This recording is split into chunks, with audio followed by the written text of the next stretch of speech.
देश में एक बार फिर कोविड-19 के मामले बढ़ने से चिंता बढ़ गई है। महाराष्ट्र में इस साल जनवरी से अब तक कोविड से जुड़ी 2 मौतें हुई हैं, जबकि 52 मरीजों का इलाज चल रहा है। दूसरी ओर केरल में सबसे ज्यादा 69 सक्रिय मामले हैं। इससे वहां के स्वास्थ्य विभाग सतर्क हो गया है।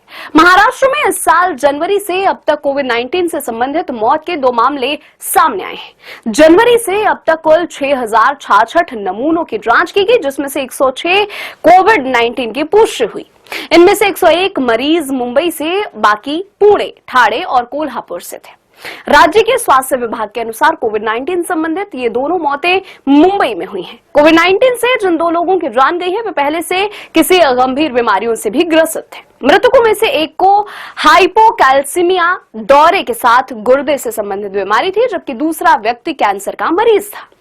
विभाग ने कहा कि वर्तमान में 52 मरीजों में कोविड-19 के हल्के लक्षण हैं, जो उपचाराधीन हैं, जबकि 16 का अस्पतालों में इलाज हो रहा है। कोविड-19 के मामलों में वृद्धि केवल महाराष्ट्र में ही नहीं, बल्कि अन्य राज्यों और यहां तक कि अन्य देशों में भी देखी जा रही है।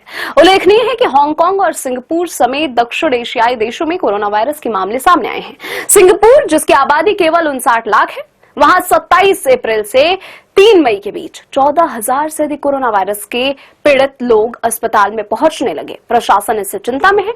9 मई 2025 तक भारत के विभिन्न राज्यों में कुल 257 कोविड सक्रिय मामले दर्ज हुए हैं। देश में वायरस से 2 लोगों की जान भी चली गई। केरल, तमिलनाडु और महाराष्ट्र जैसे राज्य हैं जहां सबसे ज्यादा मामला सामने आया है। इस बार संक्रमण के लिए ओमिक्रॉन के नए वेरिएंट JN.1 और इसके सब वेरिएंट LF.7 और NB.1.8 को जिम्मेदार ठहराया गया है।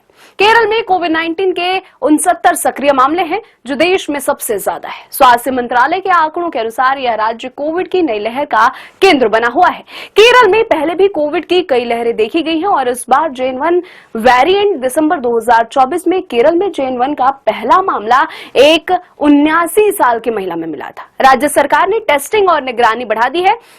लोगों से भीड़-भाड़ वाली जगहों पर मास्क पहनने और वैक्सीन की बूस्टर डोज लेने की सलाह दी जा रही है। केरल में कोविड की शुरुआत 30 जनवरी 2020 को हुई थी, जब देश का पहला मामला त्रिशूर में दर्ज किया गया था।